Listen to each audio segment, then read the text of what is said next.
in stereo at 106 from high atop Sears Tower.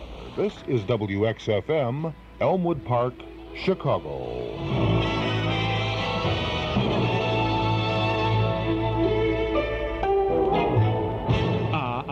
Don't touch that dial.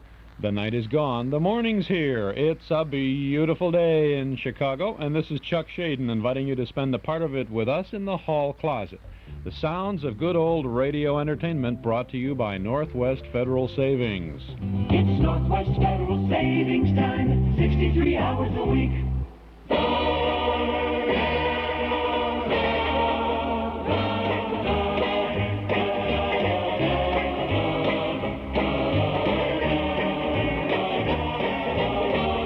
Good morning, Mom, and hello out there in Radio Land. This is Chuck Shaden in the hall closet for Friday morning, May 28th, 1976.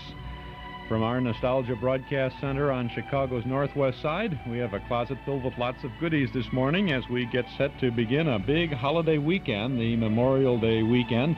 And whatever happened to the month of May? Here it is, the 28th. Can you imagine? Isn't the time just, where did it go? Where did it go?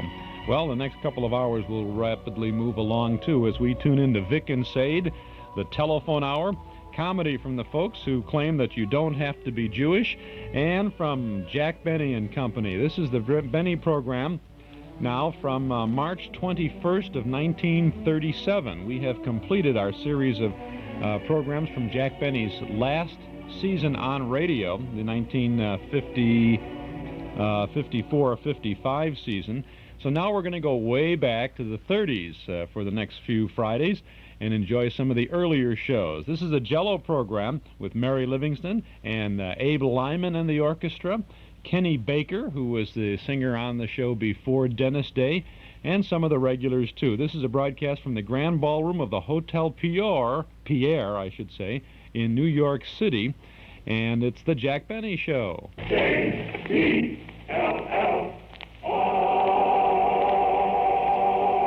The Jell-O program, coming to you from the Grand Ballroom of the Hotel Pierre, starring Jack Benny with Mary Livingston and Abe Lyman and his orchestra. The orchestra opens the program with Gee, But You're Swell.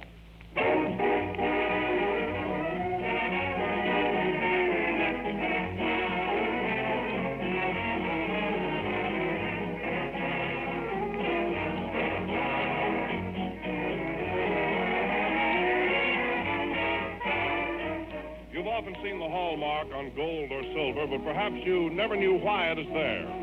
It's there as a symbol that the article which bears the mark is genuine. In the same way, the name Jell-O on the package is your assurance that the product in that package is genuine Jell-O. And so the reason I keep emphasizing those big red letters is this. Jell-O is a gelatin dessert. The name Jell-O is a trademark belonging to General Foods. When you see the big red letters on the box, you know you're getting genuine Jell-O made by General Foods. So if you hear any other flavored gelatin dessert referred to as Jell-O, you'll know that is incorrect. For there is only one Jell-O, and only Jell-O brings you that extra rich fruit flavor. That's why Jell-O is the most popular gelatin dessert in the entire world today. So be sure you get the real thing. Always insist on genuine Jell-O.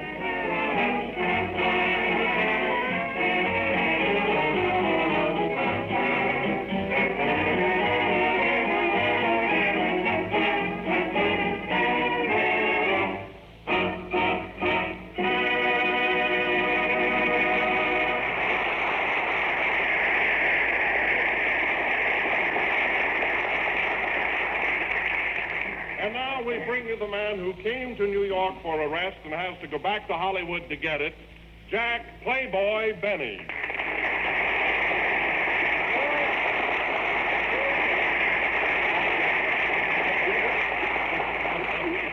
Well, hello again. I got this horn left over from last night, folks, and I want to tell you, Don, you're right about me being a playboy. I'm a regular demon since I've been in New York. Shows and parties and one nightclub after another. Woo! Oh, Jack, stop carrying on so. You know, you're not as bad as you're painting yourself. I'm not, eh? Don, I've been carousing around like a madman. Boy, am I sophisticated. I can't understand that, Jack. You don't drink anything. I don't, eh? Last night I had a gin fuzz. That's fizz. Fizz, fuzz, who cares as long as I have a headache? Well, tell me, Jack, are you glad that you're going back to Hollywood tomorrow? Oh, yes, Don. After all, how long can I keep up this mad pace? Imagine you setting a mad pace. Have you attended any teas? What's that? Have you attended any teas? Afternoon or strip?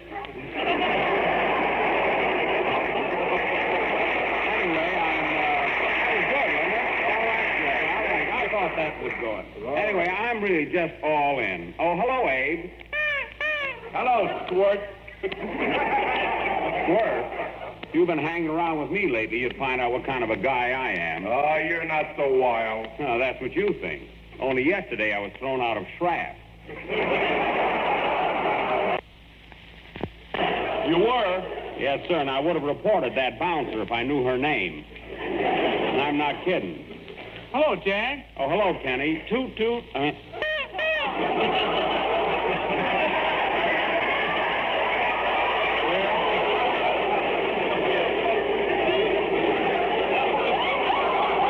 written in here, toot, toot.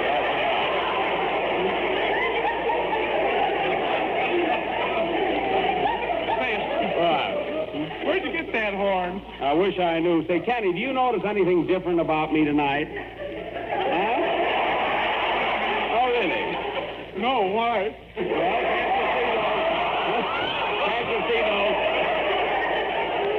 can't you see those dark rings under my eyes? Huh? Gee, I thought it was mascara. Well, it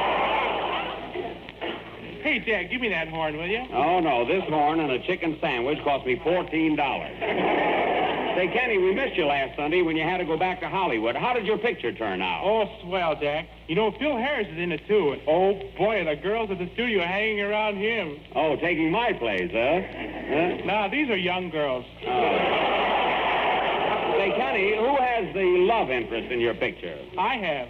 And there's one place where I sing a love song to the leading lady right under her balcony. Yeah? And when I finish, she smiles and throws the rolls at me, and then she comes running down the steps. Yeah, and then what happened? That's when Phil Harris takes her over.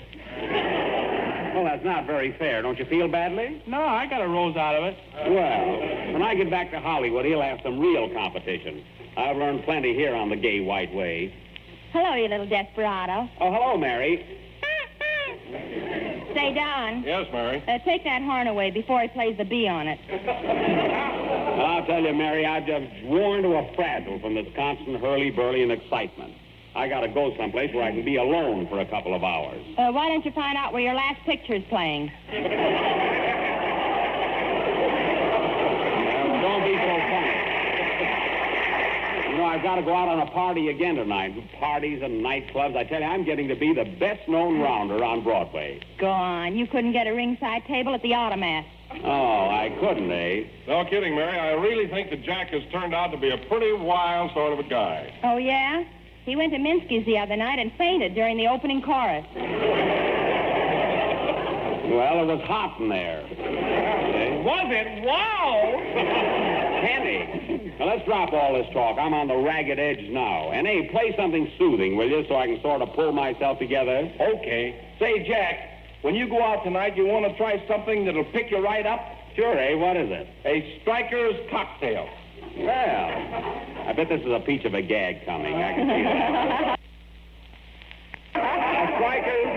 A striker's cocktail, what's that? One drink and you sit down. Oh, no, not me. I can hold my own. Why, you even stagger from an alcohol rub. Is that so? Better be careful, Jack. You keep this up and you'll look as bad as Fred Allen. Now, wait a minute, Lyman. You're talking about my pal. You say one word against Allen, I'll have him knock your block off. And I'm the guy that can tell him. Freddie and I may have had our little spat, but underneath it all, there's a spark of loyal friendship that can never be extinguished. Play, Lyman.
Me Warm, played by Abe Lyman and his orchestra. And incidentally, folks, Mr. Lyman is making his farewell appearance on this program tonight because we are going to Hollywood next week, among other reasons. Meaning what? Meaning nothing, and put your coat back on. What's the matter, Jack? You afraid? Afraid? Wait till he gets that letter I'm going to send him from California. Hear that, Abe? Jack's going to write you a nasty letter. The lamp's on him. I can't read. You said it, especially music. How was that, Mary? I can sing faster than Lyman. Who can? Oh. I can. Well, I don't want to start any brawls up here tonight because it so happens we have a very distinguished guest with us. Oh, Jack. It's not you, Kenny. Ladies and gentlemen, a very dear friend of mine is visiting in New York and has accepted my invitation to attend this broadcast. We grew up together, went to the same school, and he is now the chief executive of my hometown. Ladies and gentlemen, it is a great privilege and a pleasure to present His Honor, Mayor Mansel Talcott of Waukegan, Illinois.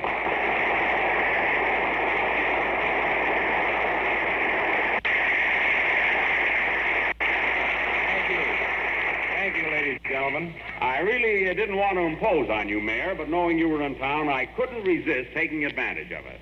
Oh, that's all right, Jack. I'm glad to be with you. Thank you. Well, Bitey, that's his nickname, folks. You don't mind, do you, Bitey? No. We all had nicknames in those days.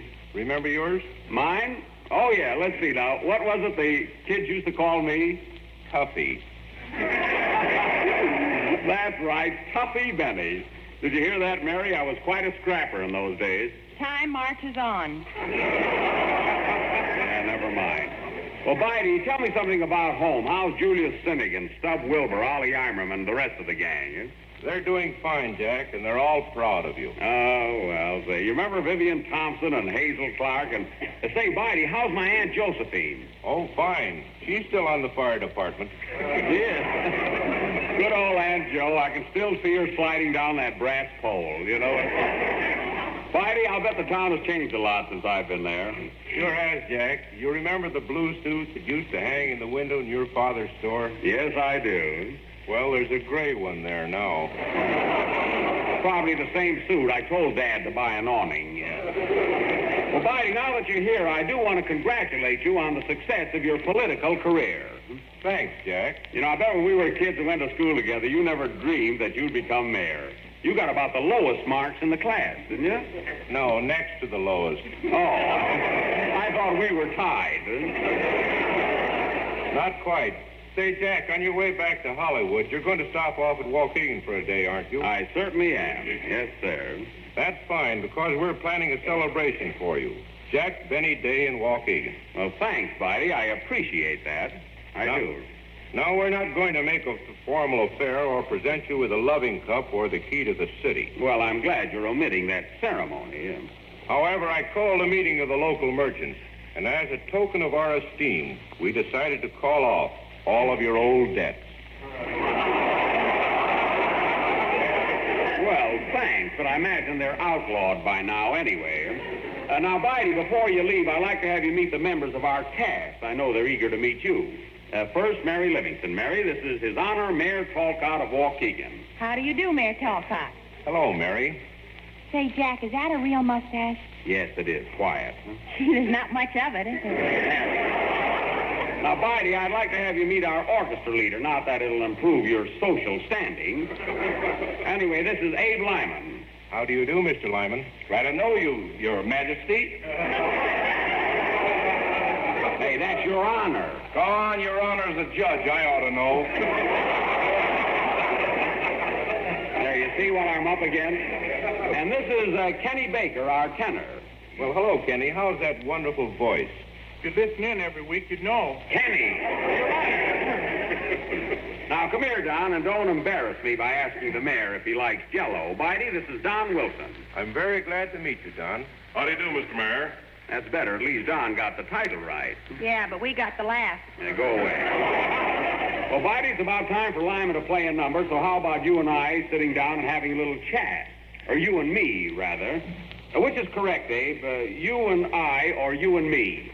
You and him. Don't drag me into this. Play, Lyman. Lyman. Come on, Bitey. Right with you, Jack.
And his orchestra.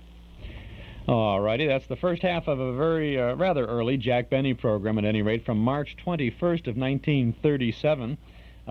Similar character for Mr. Benny on this show, but more like a stand-up comedian, stand-up show, instead of the situation that Benny got himself into later on in the season. Although there is a sketch coming up about Jack's boyhood days in Waukegan in the next segment of this. It's very interesting for me, and I hope equally as interesting for you to explore the career of Jack Benny this way. I mean, we can read about it and we can talk about it, but to actually hear the Benny programs as they were broadcast over the years, way back in 1937, for example, this morning, it's not only entertaining, which is our first thought, but it's also very interesting and educational, if you will.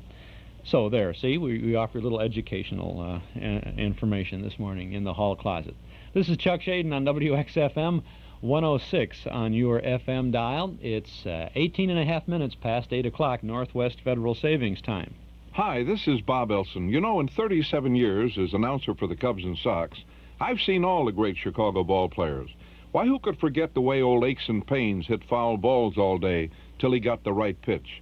And Mr. Cub, one of baseball's most feared hitters.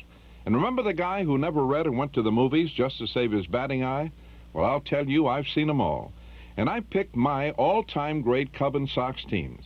If you can identify all 20 baseball stars correctly, you get a free pair of tickets to a Cub or Sox ball game. One pair per family. Look for the entry form with all the pictures in the sports pages of your newspaper. Or get one at any Northwest Federal Savings Center. No transaction is necessary.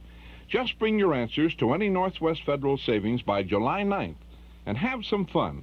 See if you remember my all-time Sox and Cub players. If you do, we'll see you at the ballpark. And remember, It's Northwest Federal Savings Time, 63 hours a week. Northwest Federal Savings Time is also time for comedy, because this Saturday evening, tomorrow night, in the Memory Club over in the community room at Northwest Federal at 4901 Irving Park Road in Chicago, we have a good old comedy for you from 1942, Who Done It, with Bud Abbott and Lou Costello. It's one of the best of the Abbott and Costello comedies. It's a mystery comedy, a murder at a radio station. There's a great scene with some sound effects and some in the studio in there. It was one of my very favorite Abbott and Costello pictures, and I'm really looking forward to seeing it on a bigger screen with an audience. That's half of the fun, in the Memory Club, to see these movies with an audience. I mean, we're so used to watching a lot of the movies, the older movies on TV, but you're all by yourself. And it's a very, very nice sort of pride for me to be, we schedule the films and we pull it together, Dave Denwood and I do for the Memory Club. And when there's a good crowd down there and they're reacting to the movie, we're proud. We're happy that we've been able to get this together for all of us to enjoy it that way. And we're grateful to the people who appeared on the screen in those things. It's corny maybe, but it's real. That's the way I feel about it. It's nice that after all these years, we can still appreciate something that was done so many years ago. And that's a real tribute to the people who did those things. Of course, that's the way we feel about the radio shows, too. Well, if you feel that way about Abbott and Costello, or we think you will if you pop into the Memory Club tomorrow night, Who Done It from 1942. Doors open at 7:30. Our film begins at 8 o'clock, and dues are $1 a meeting, payable at the door. And Dave Denwood will make one of his rare appearances at the Memory Club tomorrow night. That ought to be... Well, in spite of that, I hope you can come to the Memory Club tomorrow. Now, let's get back to Jack Benny. And now, ladies and gentlemen, as our feature attraction tonight, in honor of my boyhood friend, Mayor Mansel Talcott, and also to revive memories of our youth, we will go back through the years and reenact a day in our lives when I was just a kid helping my father in his department store in Waukegan. Bidey, would you like to help us out and be a kid again for a few minutes? I sure would, Jack. It'll be fun. You will have some stuff there. Now, ladies and gentlemen, in this little sketch about my dad's store, I will play the part of my own father. And I've engaged little Junior O'Day to play the part of Jack Benny the child, as I am too modest to repeat the many clever things I said when I was a kid. Gee, I was bright. Well, let's get started. Mary, would you like to be a customer in my father's store? Not at his prices. I'll give you a discount. Kenny, while we're fixing up the store and moving in the merchandise, you can sing your song. Huh? All right, Jack, but don't be too noisy. We won't. Sing, Kenny. Come on, fellas. Give me a hand on this, will you?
Every step you'd take, you'd mean so much to me.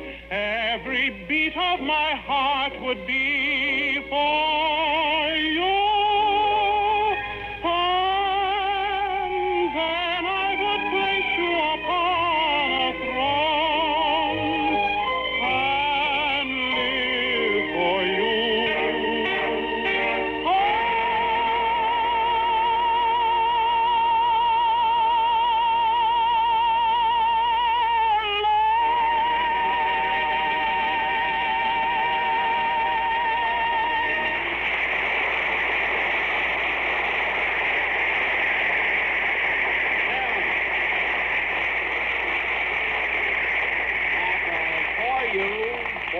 From Kenny's picture, The King and the Chorus Girl. And, Kenny, I want to tell you that week's vacation did you a lot of good. I mean, your voice sounds sweeter and more melodious than ever. Yeah, don't it? Yeah. And now, ladies and gentlemen, we take you back about 25 years to the thriving little town of Waukegan. The scene is the Benny's department store, more widely known as the Emporium, on South Genesee Street. Now, remember, folks, I play the part of my father. Let's go, curtain, music.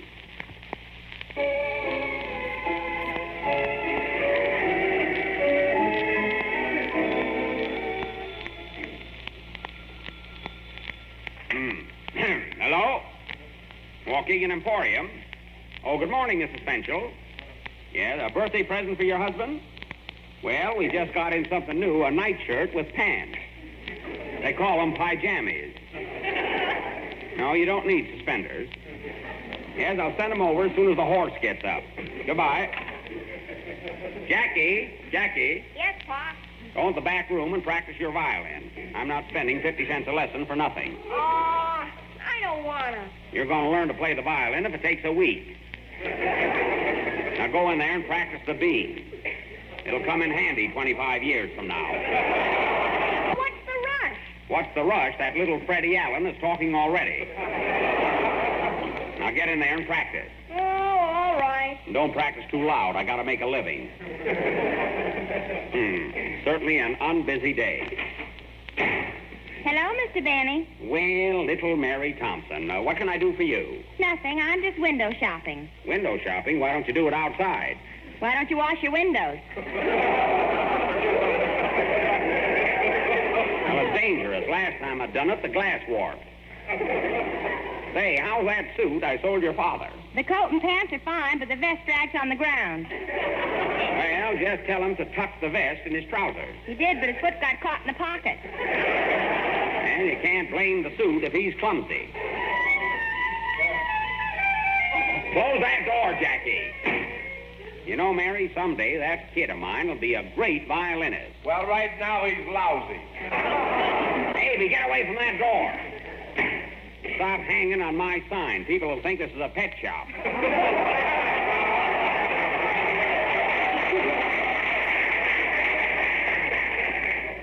Good morning, Mrs. Wilson. What can I do for you? I have a complaint to make, Mr. Benny. You have? Yes, I washed that tablecloth you sold me, and now it's a scar.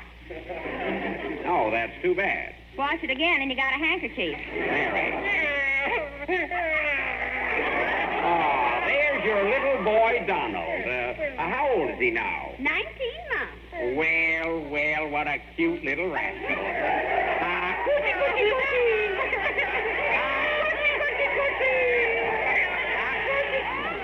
My, what a healthy-looking youngster. How much does he weigh? 210 pounds.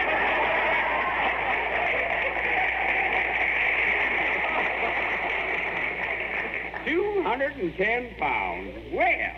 And look, he's got 6 delicious chins. Darn does he eat. Well, does he,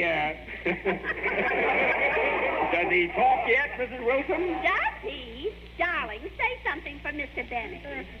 Glub, glub. Oh. Now, come on, Donald. You can do better than that. Strawberry, raspberry, kiwi, auberry, lemon, Come on, baby. lime.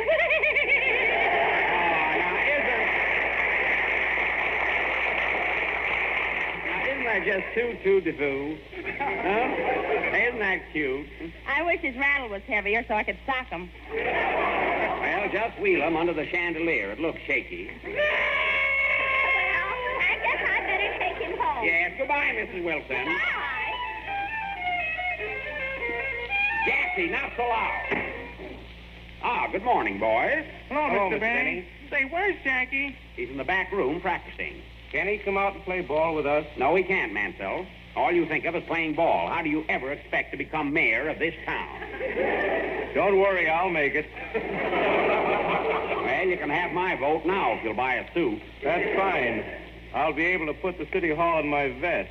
Don't be so fussy. Oh, please, Mr. Benny. Won't you let Jackie come out and play ball with us? I said no. Oh, gee, we need his violin for a bat. Well, he can't play baseball with you. He might hurt his hand, jeopardize his musical career. He's got 2 strikes on him already. Oh, yeah? He'll make good. What was that? Who threw that stone through the window? I did. This is my last week anyway.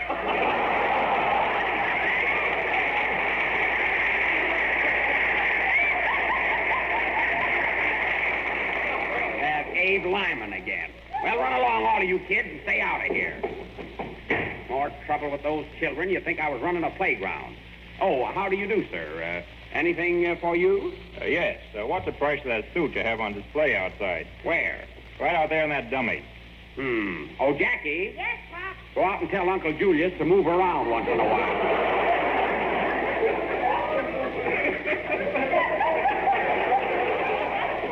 Anything else, sir? Yes. How much is Uncle Julius? Get out of here. 20. Oh, Mrs. Well, that was a fine store. It's been 3 weeks since I heard the cash register ring. In the good old summertime, I'm selling a fancy wine. Hello, Mansel? Well, Mr. Schlepperman, the traveling salesman. Say, did you hear that applause? You think it was your hometown? It will be if I don't get my expense check. Well, Schlep, what line are you handling this year? Mr. Benny, have I got a straighty line of suits? No miss. Well, I don't know. Everybody's complaining about that last lot of suits you sold me. And what's the complaint, honey child?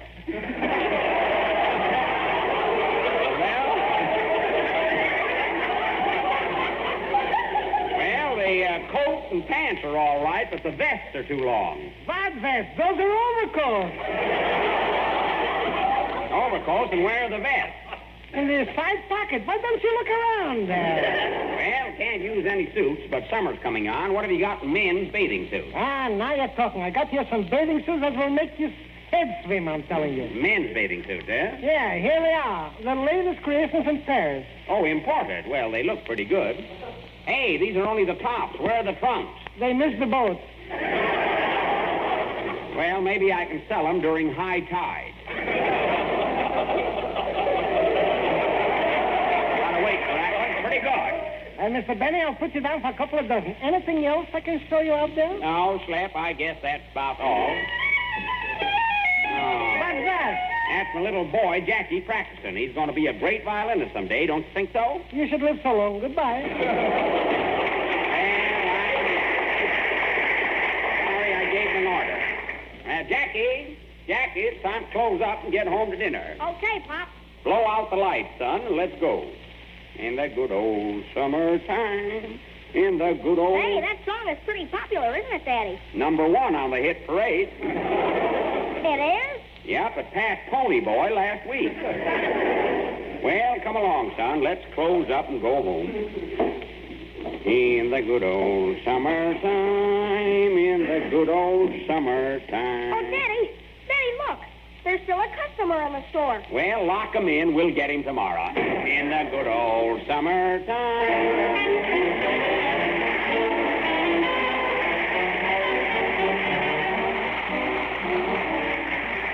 Officially, this is the first day of spring, and wherever you are, here's a delicious Jell-O dessert to bring a touch of spring to your menus. It's called Tropical Dessert, made with tangy, sunshiny lemon Jell-O, and it's easy to make, too. You just dissolve 1 package of lemon Jell-O in 1 pint of hot water. Chill until slightly cooled in 4 figs and 8 dates chopped fine, and 1 banana thinly sliced. Mold and serve either plain or with whipped cream. It's gay to look at and downright delicious to taste.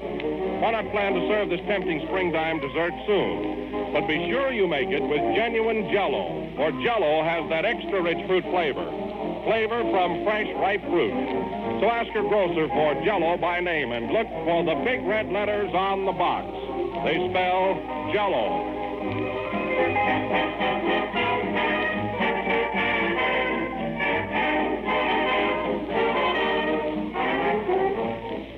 The last number of the 25th program of the new Jell-O series, and we'll be with you again next Sunday night at the same time, broadcasting from Hollywood, California. Well, Abe, I want to thank you for your swell cooperation, tell you how much everybody's enjoyed your work on this program. And I'm going to tell everybody on the coast that you're not as tough as we made you out to be. Well, I don't know about that. I'm pretty... Quiet. Well, Schlep, it's been nice seeing you again, and I hope you come out to California. Well, you never can tell, Jackie boy. I got a trailer. Well... When you get a car, pull it out. And, Bitey, I want to thank you, too, and congratulate you, not only your political success in Waukegan, but on your dramatic triumph. Thanks, Jack. And by the way, don't forget to forward all of my fan mail to Waukegan. Yeah, what street address? They know me there. Oh. Well, folks, looks as though we'll have to leave you now. Say, Jack. What, Mary? Is Mayor Talcott married? Why, certainly. Oh, then I'll go out with Lyman tonight. Yeah, good night.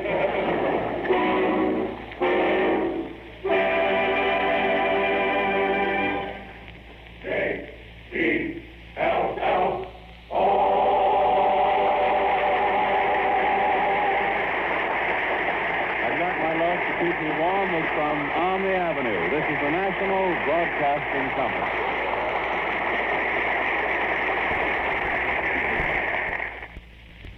The Jack Benny program from March 21st of 1937 with Mary Livingston and Kenny Baker, Abe Lyman and the orchestra, Don Wilson. Schlepperman was on that show. He didn't move out to California with Jack and the rest of the cast. But, of course, then out there, later, we got Mr. Kitzel. Remember? Mr. Benny, with the pickle in the middle and the mustard on top. Good. Hey, next Friday morning in the hall closet, we have a 1947 Jack Benny show, Jack's violin lesson. And then on the 11th of June, we'll have a 1938 Benny broadcast. On the 18th of June, we'll have a 1939 Jack Benny show. And on the 25th of June, another broadcast from New York from March 27th of 1938. That would be a little more than a year after this one. So we've got a good chance to tune into a lot of Jack Benny material on Friday mornings. Also, beginning next Friday morning, the 4th of June, we'll be starting to share with you the Stan Freberg Show, the famous summer series of 1957, 15 shows in that whole season. We'll have them all for you here in the mornings in the hall closet. We have a lot of good things every day, Monday through Friday, from 8 until 10 here on WXFM Chicago. This is Chuck Shaden, and we invite you to join us on Saturday afternoons as well, just down the dial at FM 97 WNIB. Tomorrow afternoon from 1 until 5, we'll have our Those Were the Days program. We'll have Smilin' Ed McConnell and the Buster Brown Gang. We'll have Van Johnson starring in the Theater Guild on the Air, their broadcast of State Fair. We'll have a National Barn Dance program for you with Eddie Peabody, Lulabelle and Scotty, Pat Buttram, the Dinning Sisters, and Joe Kelly. Have a Charlie McCarthy show for you, and Mystery is My Hobby, and a little surprise or two along the way. All of this is documented for you in our Nostalgia newsletter and radio guide. A year's subscription is only $6, and you'll find lots of good reading and good information in our little magazine. It contains the complete schedule of old-time radio shows that we offer throughout the week on a number of Chicago area radio stations.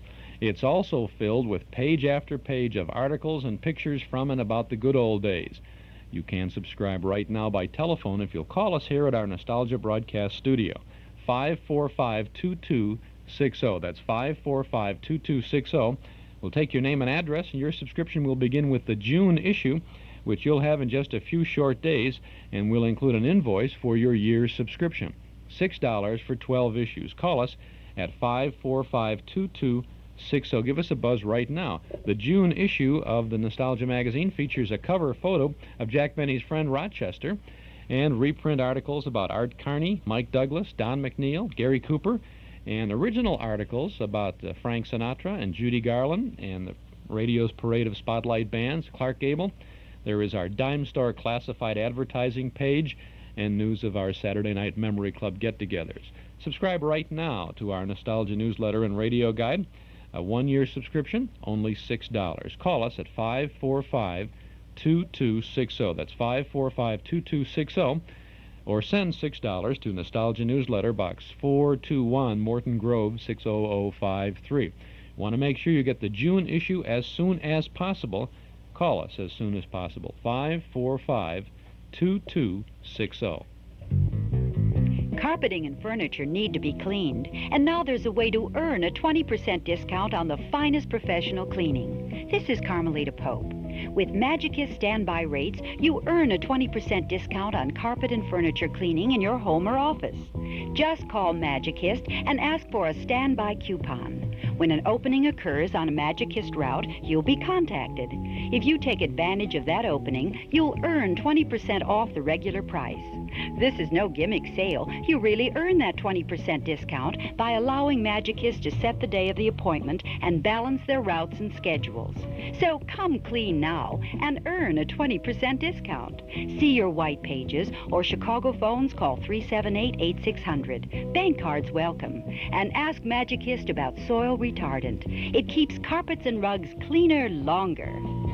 Come clean with Magicist and get your whole house Magicist clean. Ask about Wisconsin Dells tickets free with your Magicist order. Chuck Shaden here in the hall closet. It's 20 minutes before 9, Northwest Federal Savings Time. Mostly cloudy today with a chance of showers this afternoon. High will be in the low 70s. Tonight, cloudy and more showers with a low around 60. And tomorrow, Saturday, cloudy, showers again in the forecast. Wonderful, wonderful weekend, huh? With a high around 70. The chance of rain is 30% this afternoon and 50% tonight and tomorrow. So maybe we won't get it. A little drop or two here and there. It's 58 degrees presently along the lakefront. At O'Hare and at Midway, it's 65. Humidity is 56%, and the wind is out of the west at 7 miles an hour. A comedy album for you this morning. You Don't Have to Be Jewish. You don't have to be Jewish.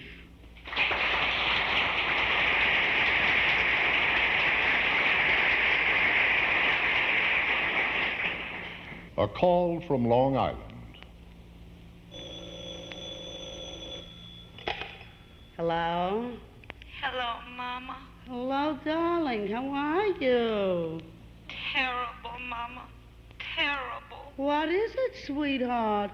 Tell Mama. Oh, Mama. Oh. Mama. We're snowed in here. Oh. The car wouldn't start this morning. I think both kids have the measles. Oh. The doctor can't come until 5 o'clock. I'm coming down with a cold. The freezer is broken and all the food is spoiled. And the house is a mess. And on top of that, Mama, 20 ladies from my Hadassah chapter are coming for lunch at 1 o'clock. Mama, what am I gonna do? Don't worry, sweetheart. Mother is here. First of all, I'll go to the supermarket and I'll pick up to eat. Then I'll take the subway to the Long Island Railroad and I'll take the train. Oh, Mama, I don't Please, want you... darling, it's only an hour and a half to the bus. And then I'll take the bus, and from where the bus stops, I'll walk the 14 blocks to your house. And for you, darling, I'll put the children to bed, and for you, I'll change the sheets, and I'll give them an aspirin so they shouldn't yell, and I'll clean up the house, and I'll cook something nice for the 20 ladies. They'll love it. Just don't worry, darling. Everything will be okay. Isn't that what a mother is for? Oh, Mama, thank you. I feel so much better. By the way, sweetheart, if it's snowing and the car wouldn't start this morning, how did Sam get to work? Sam? What Sam? Sam, your husband. My husband's name is Paul.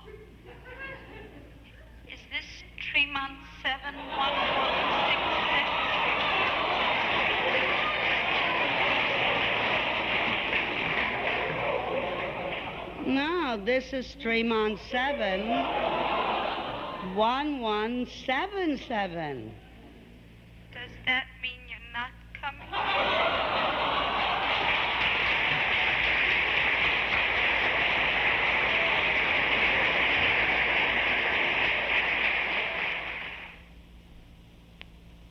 Home from the office.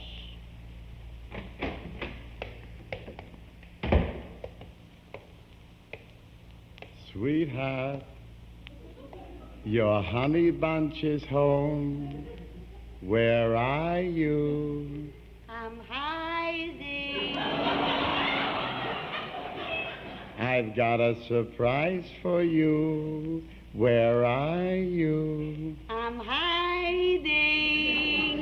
I bought you those gold earrings you wanted. Where are you? I'm hiding in the front closet.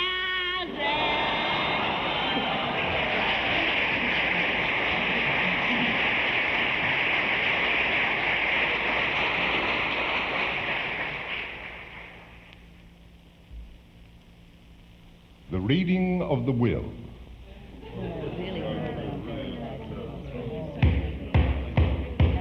May I have your attention, please? This is the last will and testament of our dear friend and relative, Samuel B. Cohen. I, Samuel Benjamin Cohen, being of sound mind and body, do hereby declare this to be my last will and testament. Number one, to my son, my beautiful boy Sheldon, my firstborn, who made me proud of him all my life, a fine son, a good husband, a wonderful father, and the best dentist in the United States.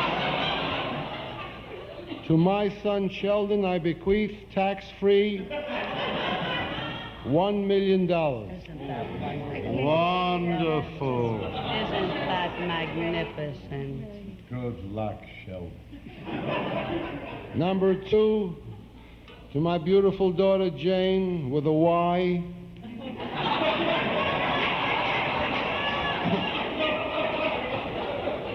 To that lovely child who always got high marks and helped her mother with the dishes when we couldn't afford a maid, who got a scholarship to Hunter College, who for a long time has been a little too particular or she'd be married already. To my lovely daughter Jane, with a Y, tax-free $1 million. Such a generous man. Isn't that beautiful? Mazel tov. Number three, to my beautiful wife Miriam, friend, companion, love of my life. To the lovely Miriam, I give with pleasure everything that's not in her name already.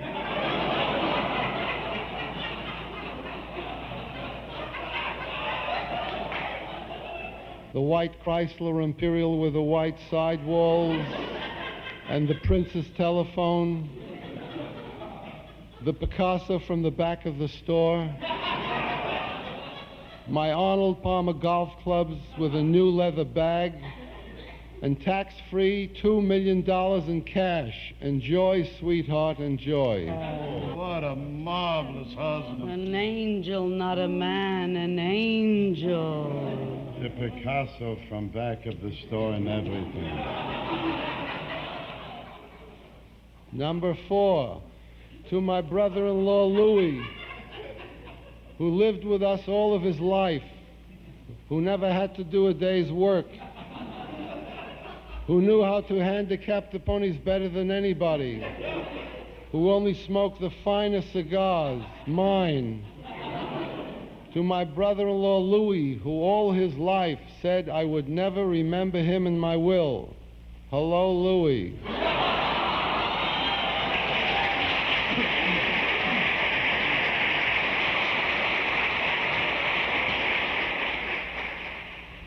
You don't have to be Jewish. Great album, and we have lots more of it for you this morning in the hall closet. Frank Gallup, Jack Gilford, Arlene Golanka, Lou Jacoby, Jackie Cannon, Bob McFadden, Joe Silver, and Betty Walker are the talented people on this album.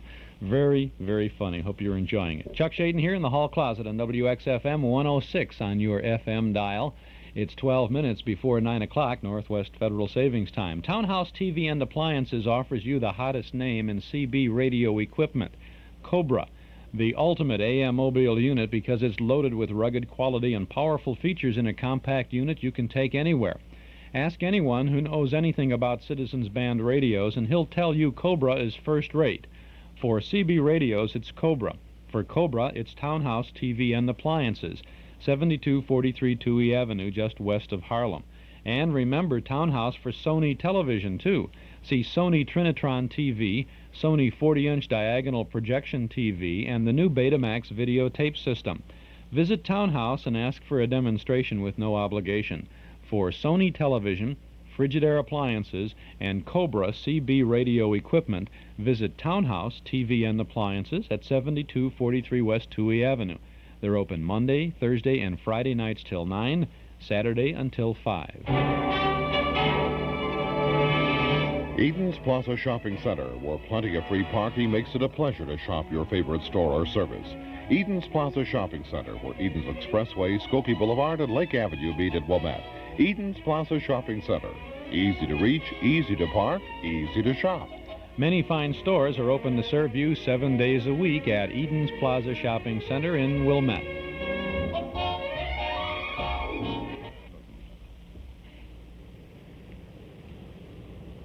It's a very nice flight, isn't it? Very nice. By the way, I can't help but admire that fabulous diamond ring you are wearing. Oh, thank you. I've never seen anything like it. Yeah, it's 40 carats. It's the famous Plotnick diamond. The Plotnick diamond?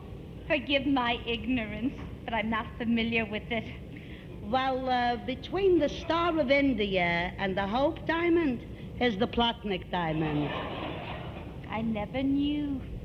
You know, I would give anything to own a diamond like that. Oh, believe me, you wouldn't want it. Along with this diamond comes a case. The Plotnick case. The Plotnick curse. Isn't that romantic? Not so romantic. If you knew what kind of a curse goes along with it, it's terrible. What is the curse that goes along with it? Mr. Plotnick.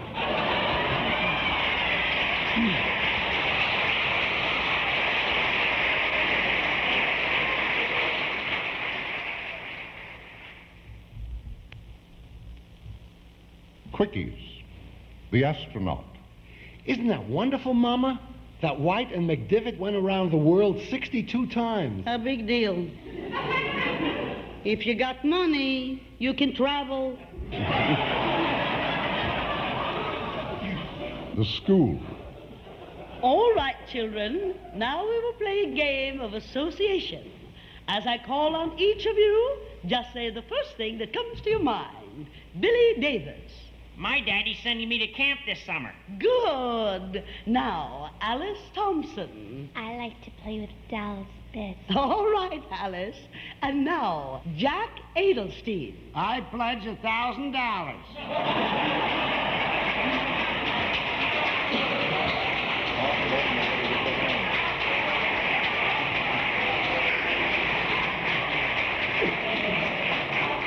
The confession. Sheldon, I'm dying, and I have to go with a clear conscience. You're my partner, and I want you to know that I'm the one who stole the $150,000 from the safe. I'm the one who sold our secret formula to our competitors. And I'm the one who blackballed you at the country club. Simon, who do you think gave you the poison?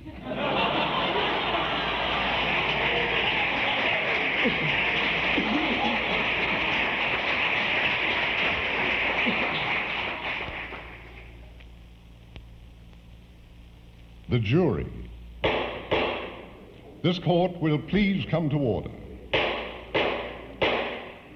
Mr. Rabinowitz, you are the foreman of the jury. Have you reached a verdict? Judge, Your Honor, we have been listening to the facts in this case for 6 weeks, and it has been a wonderful experience for us all. We, the jury, would like to thank you for the way you have conducted this case. Thank you, Mr. Rabinowitz. But the verdict, please. Certainly, Your Honor. We, the jury, Mr. Cohen, Mr. Fine, Mr. Landsberg, the lovely Mrs. Berkowitz. Thank you, Mr. Rabinowitz. You're welcome. Mr. Rabinowitz, the verdict. Coming, Your Honor. Mr. Goldberg, Mr. Katz. Mr. Stein, Mrs. Cantor, Mr. And not lovely. The lovely Mrs. Cantor. Lovely. Mr. Rabinowitz. Mr. Finkelstein, Mr. Bloom, and Mr. Pincus the Furrier. Your Honor, the 12 of us have spent the past 4 days in the jury room debating this case. And we examined the evidence pro and con, and backwards and forwards, to decide in the American way, did he or didn't he do it? Mr. Rabinowitz, the verdict, and now. Immediately, Your Honor. We, the jury, after careful deliberation on this case, have decided we shouldn't mix in.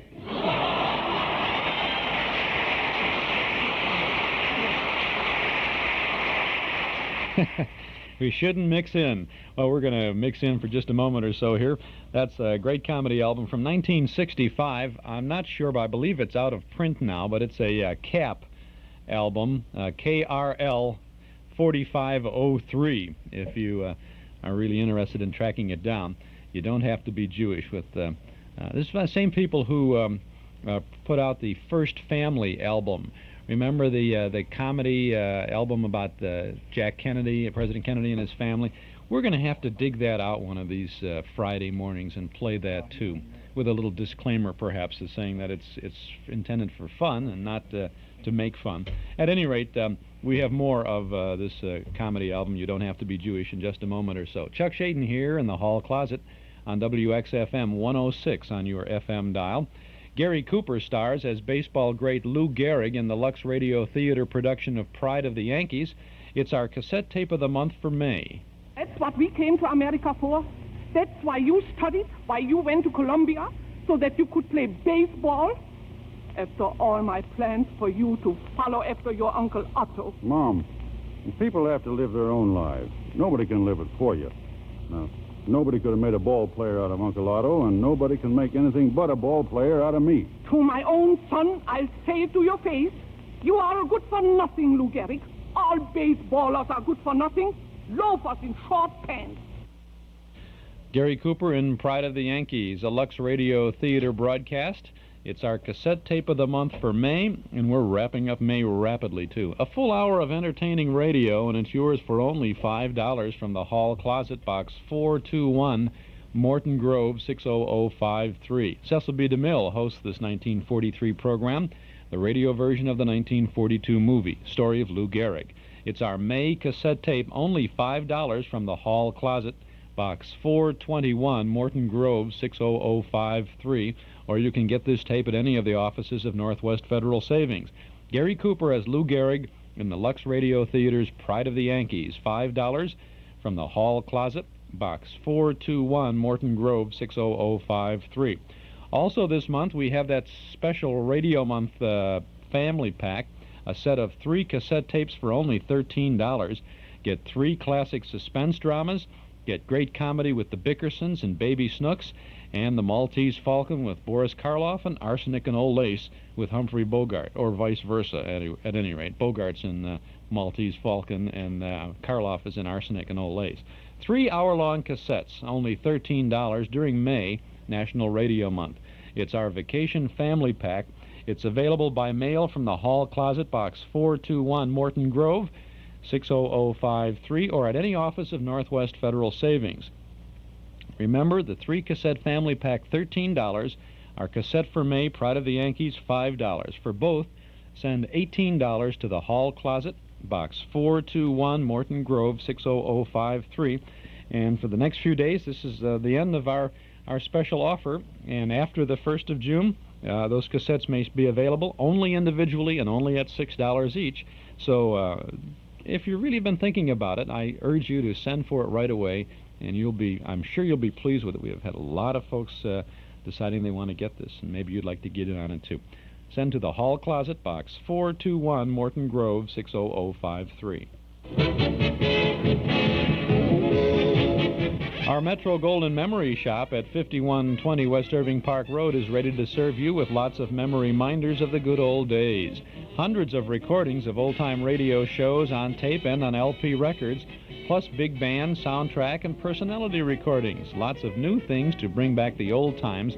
Lots of old things to provide more good times. Movie magazines, posters, books, cards, games, jigsaw puzzles, gifts, and novelties. It's all there, and it's all waiting for you at our new Metro Golden Memory Shop at 5120 West Irving Park Road, just east of Laramie. Pay us a visit real soon, won't you? Our MGM shop is open Tuesday and Wednesday from 11 a.m. to 6 p.m. Thursday, Friday, and Saturday until 8. We're open this evening, and on Sunday from 1 to 5. Come in and see all the goodies at Metro Golden Memories. 5120 West Irving Park Road, 2.5 blocks west of Northwest Federal, just across the street from Nelson Hirschberg Ford. Metro Golden Memories, the MGM shop. Presidents.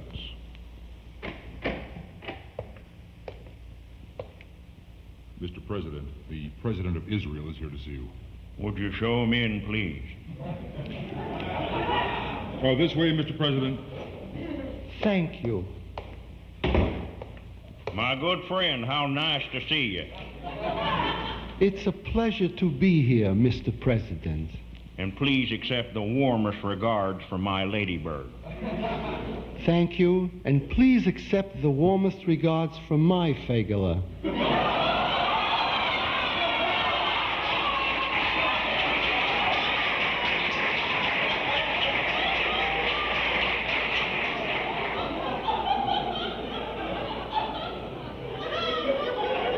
Well, how are things in your country, Mr. President? Many problems, Mr. President. I know you have many problems, but your problems are nothing compared to mine. After all, you only have 2 million people in your country, while I have over 190 million to contend with. That's true, Mr. President. You are the president of 190 million people, but don't forget, I am the president of 2 million presidents.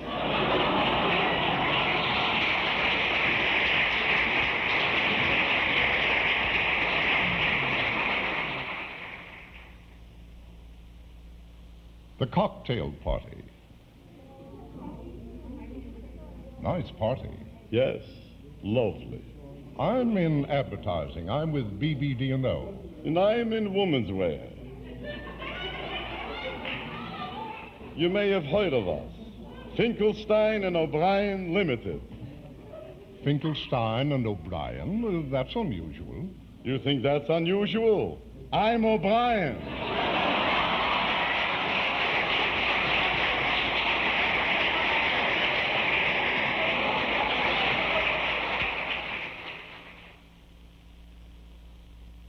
Final discussion.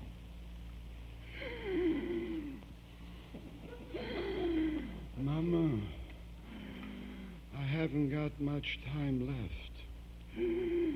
And before I go, I want to tell you that after I'm gone, you should give the store to our son, Jack. But, Papa, you know Jack. He always wanted to make changes. He'll run it down. Better you should give it to Joey. Okay, Mama. But the house in the country should go to our daughter, Ethel. Papa, why does Ethel need that big house? They have no children. She'll never use it. Better you should give it to Doris. Okay, Mama. But the new car, I would like for our Freddie to have. Freddie? But, Papa, you know how crazy Freddie is with his reckless driving. And with the girls. Better you should give the car to Jack. Mama, who's dying, you or me?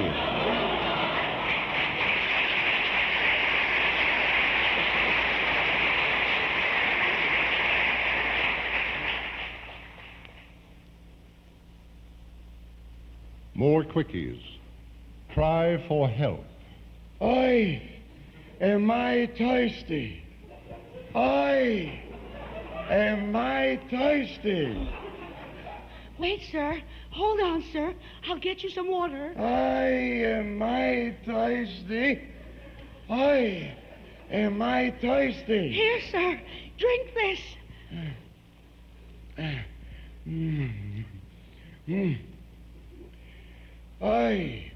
Was I thirsty?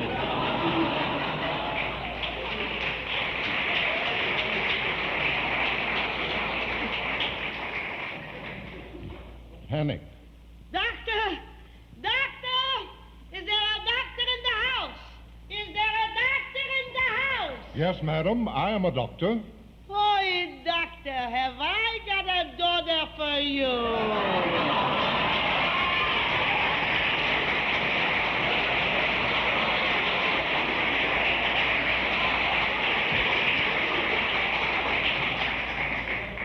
Two husbands. Hello, Sam. How's your wife? Compared to who?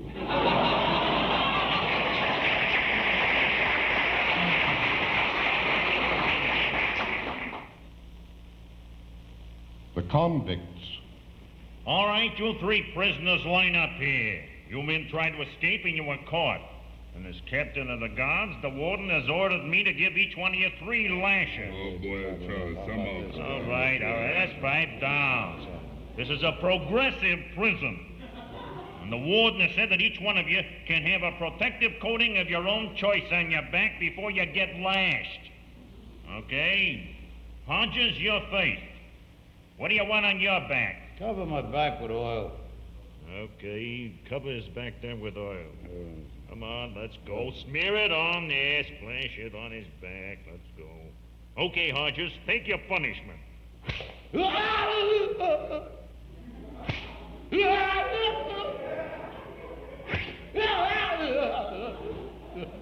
Okay, now you, Wilson, what do you want on your back? Nothing. Whip away. Okay, tough guy, you asked for it. That's 1. And that's 2. And that's 3. All right, Wilson, that's all. Okay, Cohen, you're next.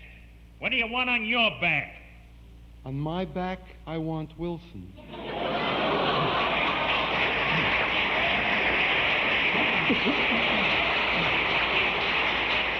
You don't have to be Jewish. Bob Booker and George Foster put that album together with Frank Gallup, Jack Guilford, Arlene Golanka, Lou Jacoby, Jackie Cannon, Bob McFadden, Joe Silver, and Betty Walker. We'll have the other side of this next Friday morning here in the Hall Closet, and we'll enjoy. Chuck Shaden here in the Hall Closet on XFM. A quick trip downtown, then we'll be back with Vic and Sade and the telephone hour and lots more. So stick around and don't touch that dial. This is WXFM, Elmwood Park in Chicago, broadcasting from Sears Tower, WXFM 106 on FM. And now Spicer's, that giant chain of 2 restaurants on Debster, wants to bring you a message about connoisseurs. Must a connoisseur be knowledgeable only in the field of fine wines or French cuisine? Well, of course not. A connoisseur, according to Webster, is a critical judge in matters of art and taste.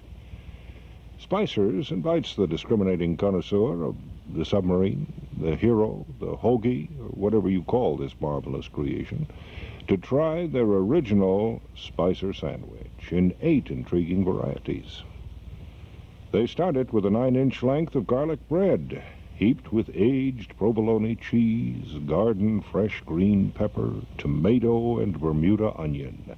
You choose the meat, skirt steak, ham, or whatever. Then it's oven baked. Oh, words just aren't enough. Although it was good enough to name a restaurant after. When your appetite is marching to the beat of a different taste, march it to Spicer's on Dempster, in Skokie and Niles, where connoisseurs on a beer budget meet. It's almost my birthday, and I'm ready.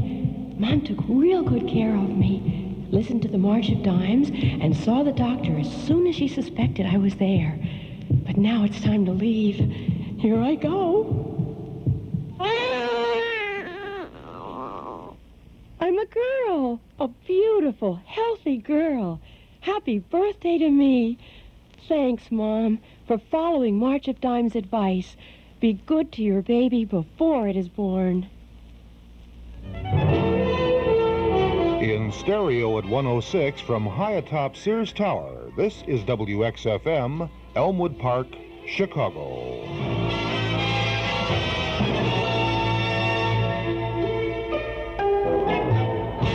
And this is Chuck Shaden back in the hall closet. It's 8 minutes past 9 o'clock, and it's time for our visit with Vic and SADE. Here's a scene from November 8th of 1943. Well, sir, it's early evening as our scene opens now.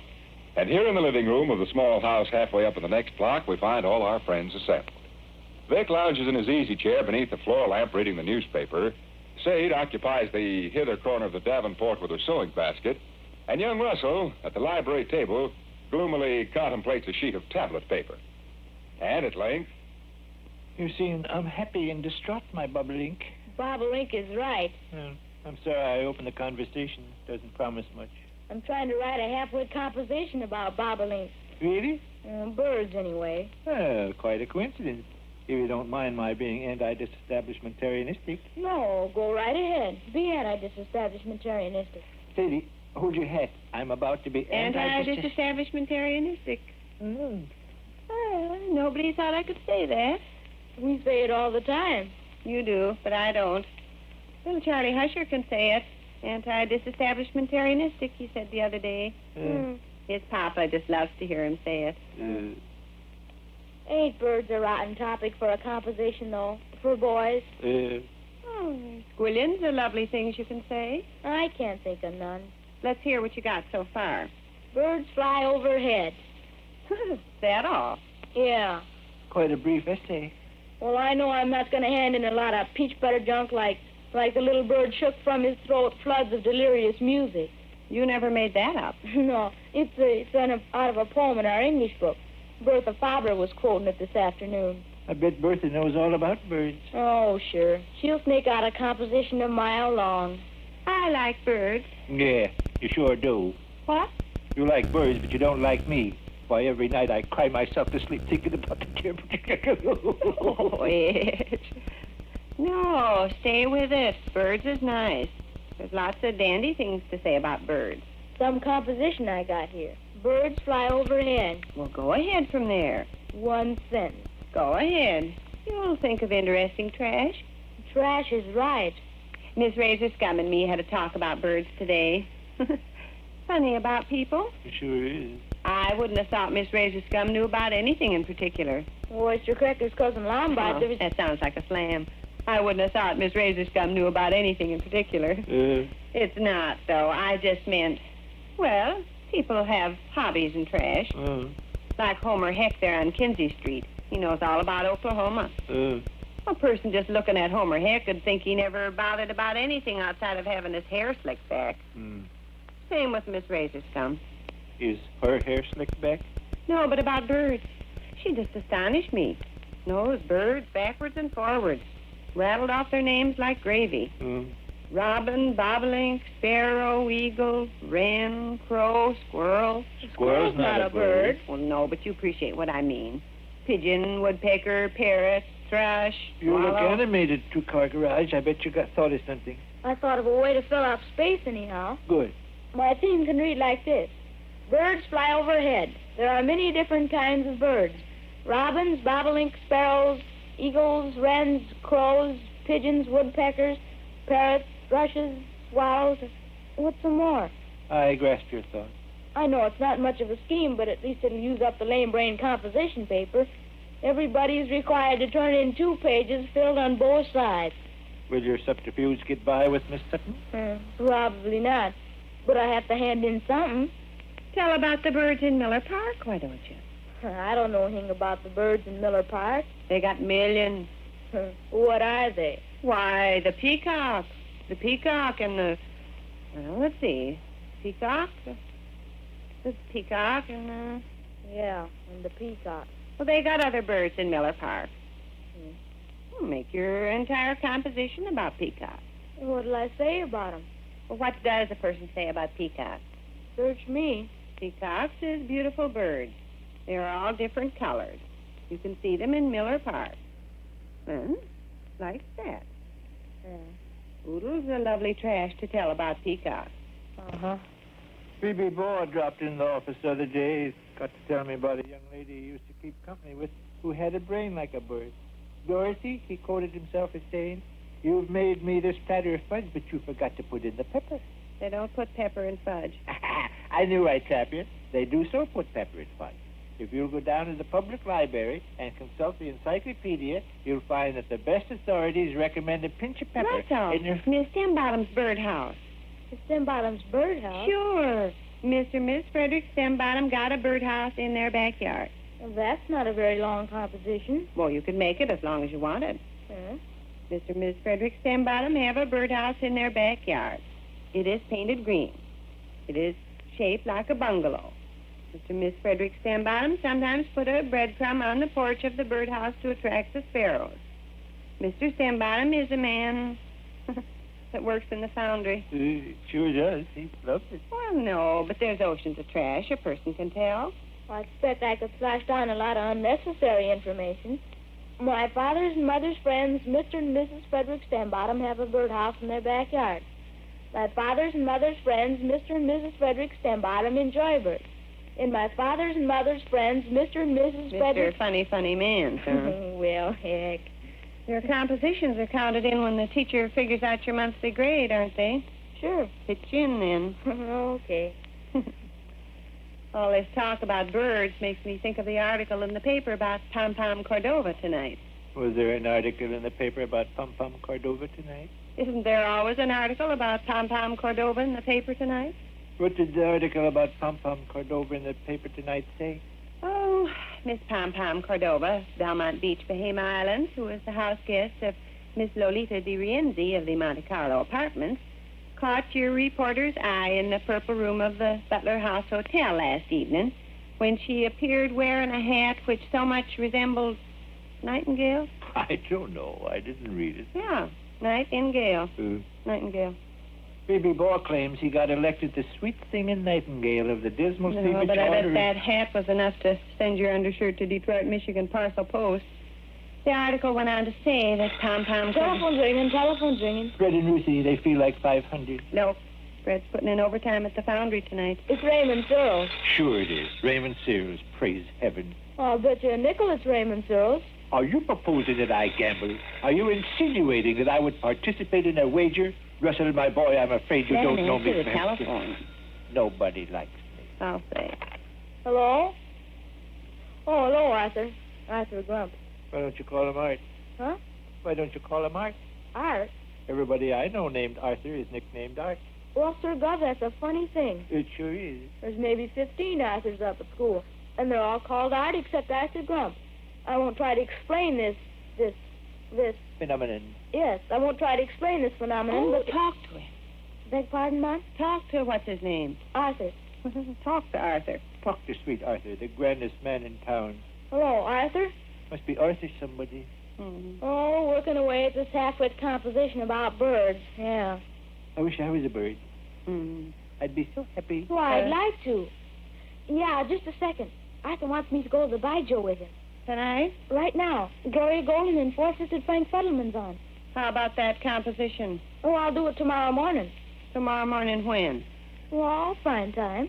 Listen, Mr. Hoolch, we want to see better marks on that report card. Well, I'll make the grade. Well, it's up to you. Gov? Whatever Mama says. That's fine. Arthur? Swell. Well, look, suppose I meet you in the lobby. Dandy. Oh, I can leave right now. You bet. Okay. Okay, excellent. Fine. You bet, fella. So long. Arthur claims this is a peach of a movie. The name of it is One More Kiss, Esther, and then I'll put on my first baseman's mitt and go to my position at first base for the third inning. Well, so long. So long. Be home as soon as it's over. All right. Hand me the newspaper, will you? Sure, you bet. So long. So long. So long. There he goes. That's Vic and Sade, radio's home folks there, from November 8th of 1943. This is Chuck Shaden in the hall closet. I think it's going to be in August. I'm looking ahead a little bit. I think in August we're going to have in our Nostalgia newsletter and radio guide, we're going to have a heretofore unpublished script of a Vic and Sade broadcast. We've gotten permission from Mary Frances Reimer, the widow of Paul Reimer, who wrote all of these things.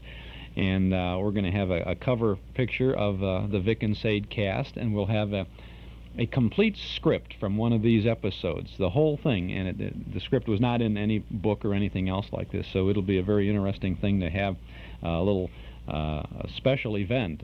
It'll be sometime this summer, not July. I think it'll be August in the Nostalgia newsletter. Anyway, this is Chuck Shaden here in the hall closet on WXFM 106 on your FM dial. Is your bank open when you're busy and closed when you're not? Northwest Federal Savings knows that a good place to save is ready for you when you're ready, and ready to offer savers the kind of services you can get with the Northwest card. A special feature available to savers who maintain a $500 balance. Here's what you get: traveler's checks, gift checks, registered checks, all with no service charge. If you need document xeroxing or lamination, it's free with the Northwest card. There's a special quick check cashing ID card with your picture, even special vacations for Northwest card members. Get a world of services you need often by getting a Northwest card at any Northwest Federal location. Be part of a special group because you're special at Northwest Federal. Anytime, because Northwest Federal Savings keeps the best hours yours.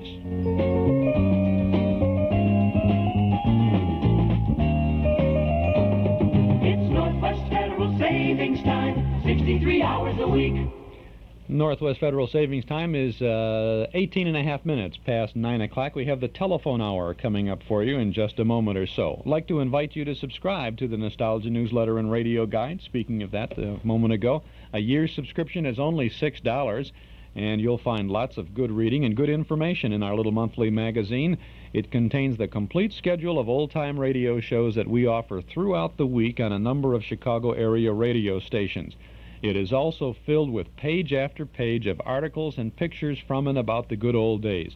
Always a big 32-page issue, and you can subscribe right now by phone if you call us here at our Nostalgia Broadcast Center. 545-2260. That's 545-2260. Give us your name and address, and your subscription will begin with the June issue, which we'll send out to you right away, and you'll have in just a few short days. $6 for 12 issues. Call us at 545-2260. The June issue features Rochester, Eddy Anderson, Jack Benny's famous friend, on the cover, and articles about Art Carney, Mike Douglas, Don McNeil, Gary Cooper, Frank Sinatra, Judy Garland, Clark Gable, the radio's parade of spotlight bands. It has our dime store classified ad page, news of our Saturday Night Memory Club get-togethers. Subscribe now to our Nostalgia newsletter and radio guide. A year's subscription, only $6. Call us at 545-2260. 545-2260, or send $6 to Nostalgia Newsletter, Box 421, Morton Grove, 60053. But to make sure you get this June issue as soon as possible, call us right away at 545-2260. The Telephone Hour was a very, very popular radio show. Began on NBC back in April of 1940. It made a fine transition to television in the 50s, and was a long-running part of America. As a matter of fact, the Telephone Hour was recorded here and broadcast to the boys in the service during World War II and even afterwards. But you know, Armed Forces Radio always had to take out any references to commercials in their shows. And so they would cut out the commercials. And in this case, and this is really ridiculous, I don't know why they bothered, but it was called, we had the Telephone Hour, right? But if they used the word telephone in the title, they considered it to be commercial. Well, I mean, it wasn't the Bell Telephone Hour, but it was just the Telephone Hour. At any rate, when the program was heard by Armed Forces listeners, it was called Music from America. Well, it was that. But no matter what you call it, we'll always recall it as the Telephone Hour. And here's a broadcast from the mid-1940s.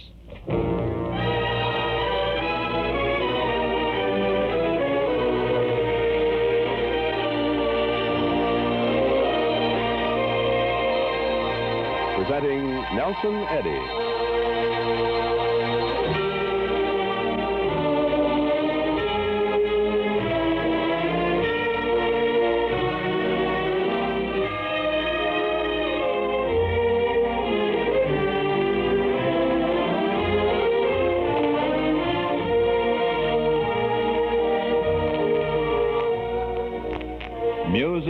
from America, a special rebroadcast for the servicemen and women of the United Nations. Now, here is Donald Voorhees and his orchestra with tonight's opening selection.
following the whereabouts of Mr. Eddy recently, you'll remember that early this year he traveled to North Africa and the Middle East to sing for our soldiers.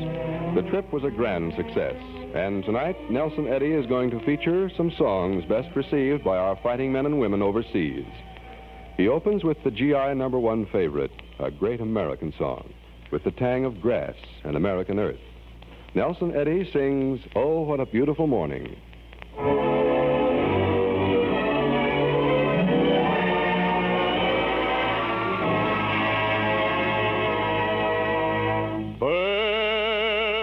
There's a bright golden haze on the meadow.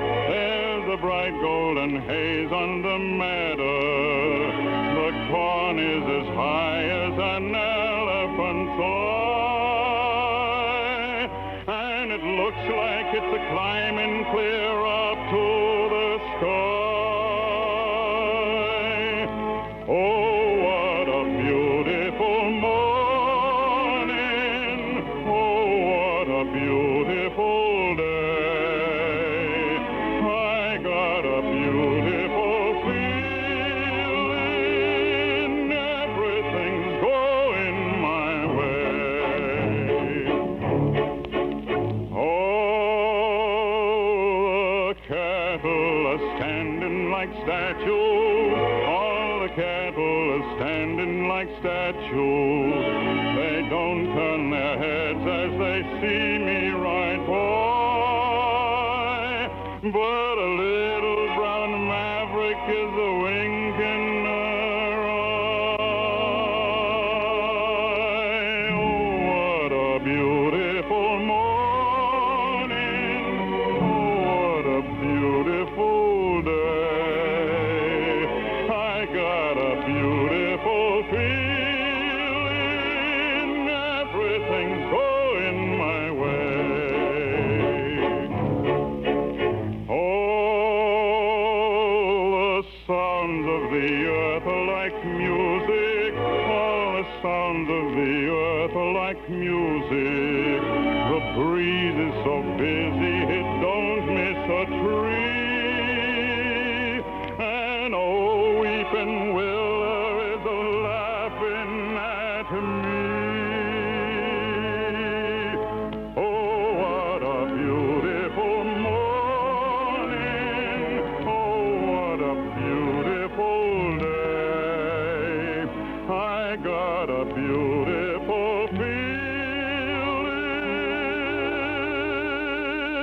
Everything's going my way. Oh, what a beautiful, oh, what a beautiful, oh, what a beautiful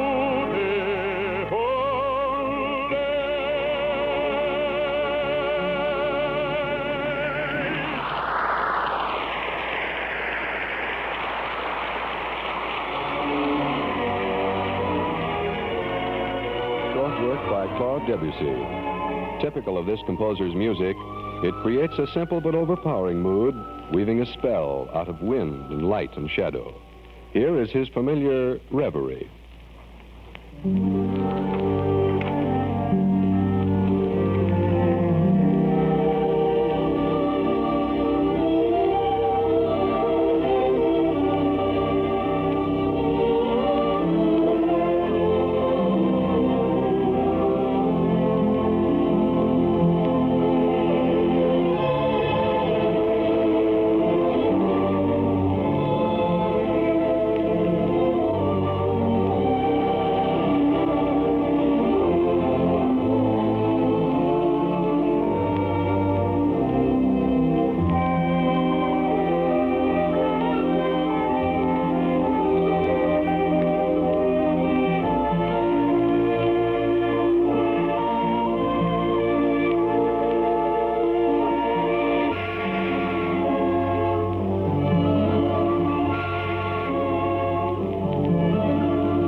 And that's the first half of the telephone hour, or Music from America from the middle 40s, Armed Forces Radio. And Nelson Eddy will be in here again, and I think that you're in for a treat with more of Mr. Eddy on the telephone hour. This is Chuck Shaden here in the hall closet on WXFM 106 on your FM dial. Our Metro Golden Memory Shop at 5120 West Irving Park Road is now open, and if you'll pay us a visit, you'll find some memory jogging things to take you back for a nostalgic trip to the good old days of not so long ago. You'll find good new stuff and good old stuff. Tapes and records and books and magazines, cards, gifts, games, and novelties. You'll have a good time remembering Riverview, Saturday afternoon at the movies, rainy days in Monopoly, the big band era, and the golden age of radio. Metro Golden Memories at 5120 West Irving Park Road, just east of Laramie. Why don't you come in and browse for a while? Our MGM shop is open Tuesday and Wednesday from 11 a.m. to 6 p.m. Thursday, Friday, and Saturday till 8. We'll be open this evening till 8, and from 1 to 5 every Sunday afternoon. Metro Golden Memories, a nice place to visit at 5120 West Irving Park Road, 2.5 blocks west of Northwest Federal, just across the street from Nelson Hirschberg Ford. Metro Golden Memories. Maybe you want to pop over to our shop tomorrow evening on your way over to the Memory Club. That would be a good idea. And a good idea would be to come to the Memory Club. Our movie tomorrow is Who Done It from 1942, starring Bud Abbott and Lou Costello. A lot of good character actors in there, too. Louise Albritton, Mary Wicks, William Gargan, Don Porter, William Bendix.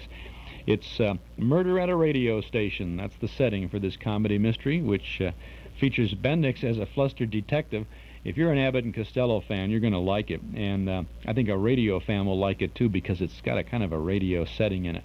Abbott and Costello in 1942's Who Done It, tomorrow evening in the Memory Club at Northwest Federal's Community Room, 4901 Irving Park Road in Chicago. Lots of free parking in the lot at the rear of the office on Dakin Street. CTA Transportation will get you to the door. Doors open at 7:30. Movie begins at 8. Dues are $1 a meeting, payable at the door. Now let's get back to the telephone hour.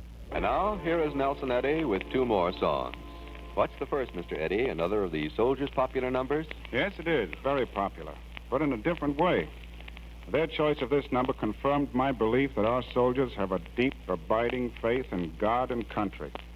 A faith that will see them through to victory and peace.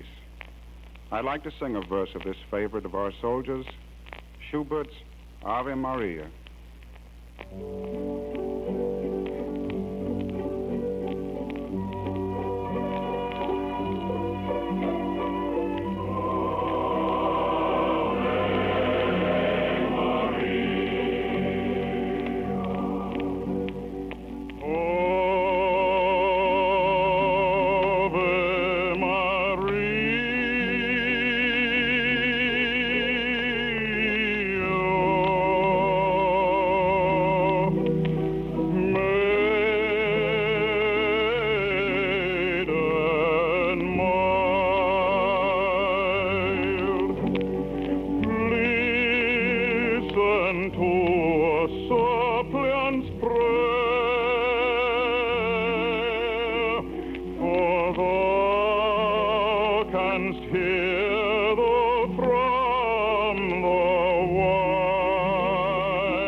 Now, here's a new number that has nothing to do with the military, except that the words are by Corporal Paul Tripp, United States Army. The music by Maurice Crumbine, Troubadour's Serenade.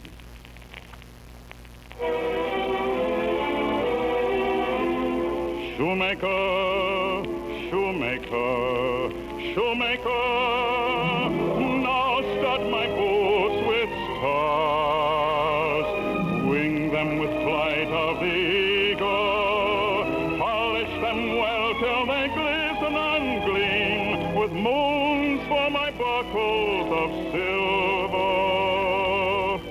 For I'm off to meet my bonny lass, my lovely lass, my pretty lass. I'm off to meet my bonny lass. I'm off at the break of day.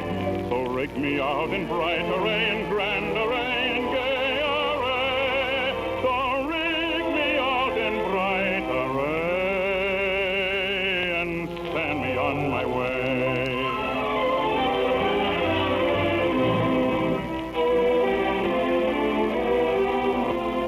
Draper, draper, draper, cut me a cloth from the sky, drape me in fashion blue night, braid it with threads of sun glowing light, lace garland with the foam of the sea. Oh, I'm off to meet my bonny lass, my lovely lass, my pretty lass. I'm off to meet my bonny lass. I'm off at the break of day. So rig me out in bright array, in grand array, in gay array. So rig me out in bright array and send me on my way. Yet refrain now a while I too refrain, as I ponder on how I shall greet her, and invent me a speech, a very pretty speech, and hope it will enchant her. I'll search and I'll find me a flower, so white and clean and slender, and offer my love on my bended knee, and let my silence just speak for me. For I'm off to meet my bonny lass, my lovely lass, my pretty lass. I'm off to meet my bonny lass. I'm off at the break of day. I've rigged me out in bright array. I'm dashing gay in proud array. I've rigged me out in bright array. And now I'm on my way, away, away. At last I'm on my way.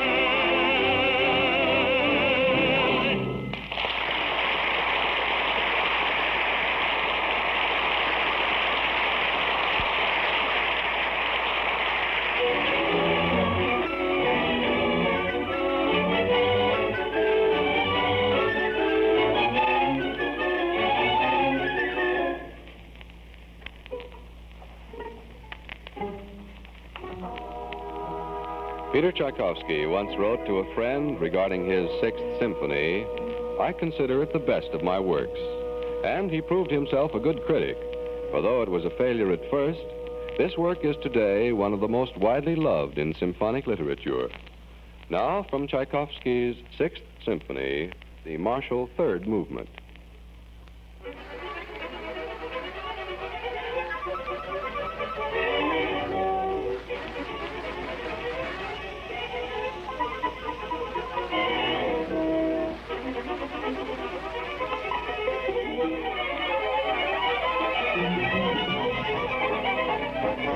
Some years ago, the Hotel Ambassador played host to the first international crossword puzzle tournament.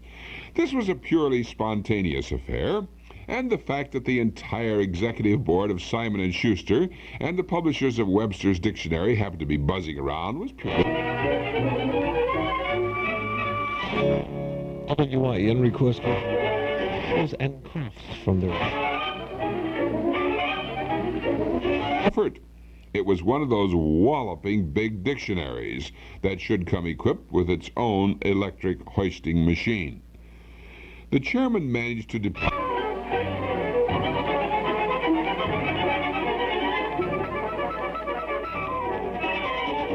And tell us the name of the family-sized Chevrolet. Who is this? Is that you, Raymond? No.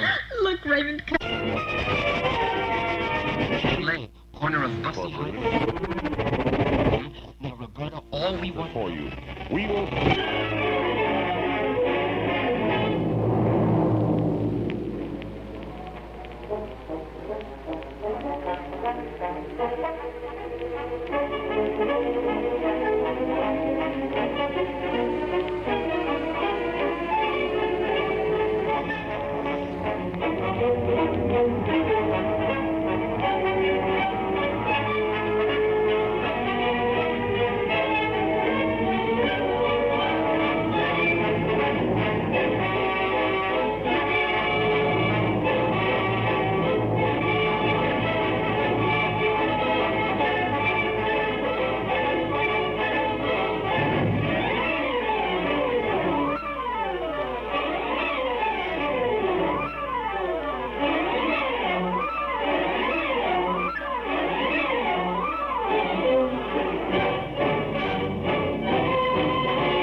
Pocketa, there I am at 40,000 feet. His unforgettable characters, his floppy-eared dogs, his cartoon ability. There's no...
For his final number, Nelson Eddy turns to a rarely heard opera by Henri Fevrier entitled Manavana. Nelson Eddy and the chorus now bring us the dramatic third act scene, Glory to Vanna.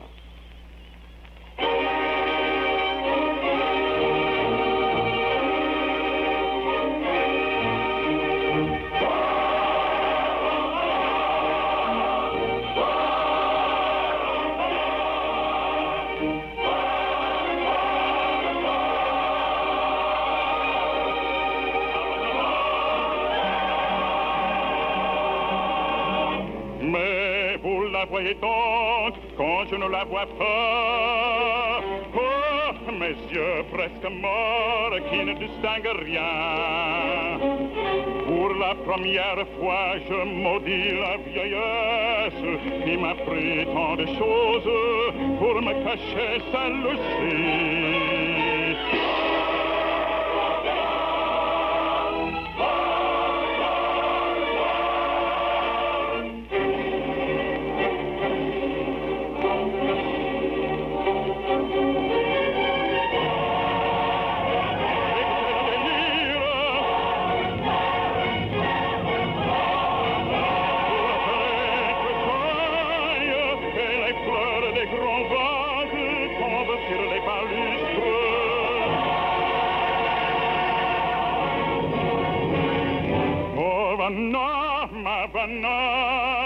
C'est toi que je vois sur la première marche. Monte, Vanna, monte, Vanna, monte, monte, monte parmi les fleurs. Monte, Vanna.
The Armed Forces Radio Service.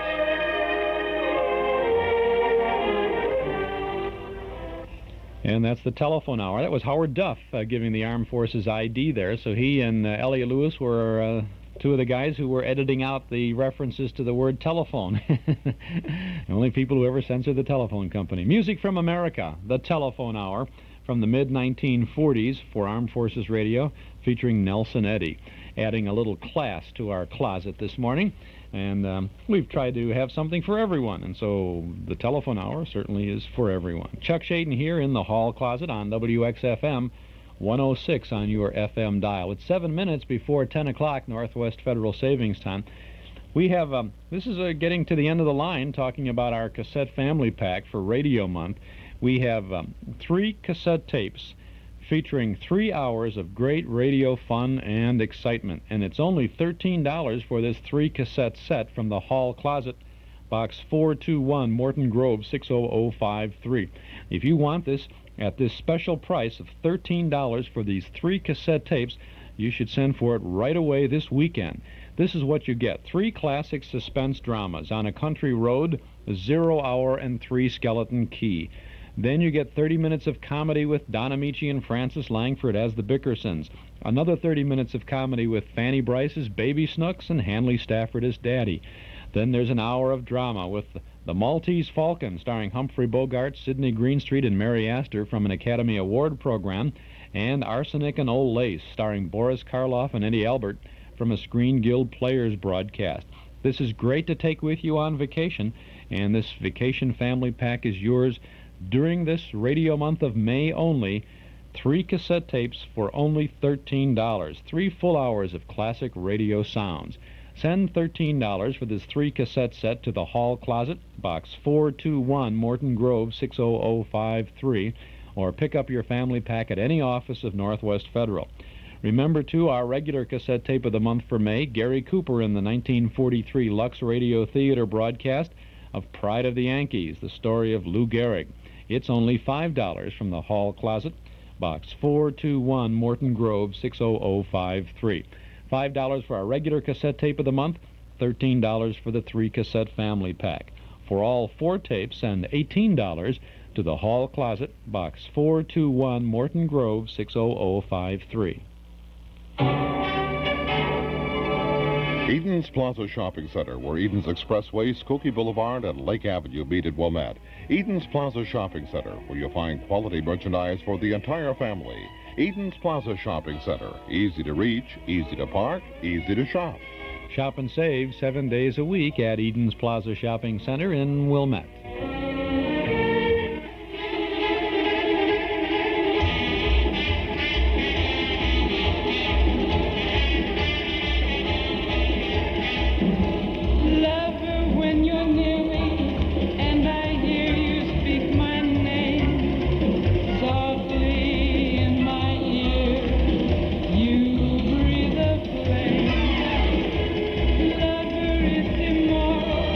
But why quarrel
clock on the wall says it's time to go for now. We'll be back again Monday, same time, same station, with more sounds of entertainment from the Hall Closet. Tomorrow afternoon, down the dial on NIB for our Those Were the Days program. This is Chuck Shaden. Please have a safe and sound Memorial Day weekend, and take care. Thanks for listening.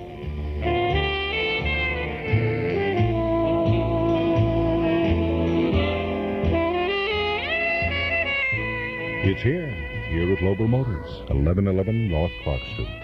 The most advanced diesel automobile in the world. The Mercedes-Benz 300D. The world's only 5-cylinder automobile. That's right, 5 cylinders. The 300D is the first automobile to combine diesel economies with true performance and luxury. Economies? The 300 burns its fuel more completely than any gasoline engine. Each gallon of its diesel fuel has more energy than gasoline. And diesel fuel's usually cheaper. On top of that, the 300D never needs a conventional tune-up. That's true economy. Luxury? While the 300 diesel is as frugal to run as most economy cars, in every major appointment it's the equal of the legendary 280. Performance? The best of any diesel passenger car. Test drive the 300D. Know how it feels to drive the most advanced diesel passenger car in the world.